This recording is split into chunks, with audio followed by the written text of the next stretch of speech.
Manikrao कोकाटेंवरती angiography केली जाणार। कोकाटेंचं अटक वॉरंट घेऊन नाशिक पोलीस पुन्हा लीलावती रुग्णालयामध्ये डॉक्टरांसोबत सल्लामसलत। तर एन्जिओग्राफीचा रिपोर्ट आल्यानंतर कोकाटेंच्या अटकेसंदर्भात निर्णय घेतला जाणार। सदनिका गैरव्यवहार प्रकरणी शिक्षेस स्थगितीसाठी कोकाटेंची हायकोर्टात धाव। आजच्या सुनावणीकडे सर्वांचं लक्ष। कोकाटेंवर अटकेची टांगती तलवार कायम।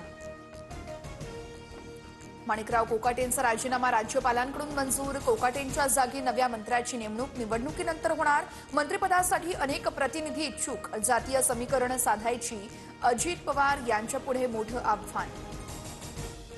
महायुतीच्या जागावाटपाच्या बैठकीची तिसरी फेरी। मुक्तागिरी बंगल्यावरती रात्री 8 वाजता भाजप शिवसेना नेत्यांची बैठक। तर आतापर्यंत 150 जागांवर एकमत। 77 जागांवर चर्चा केली जाणार।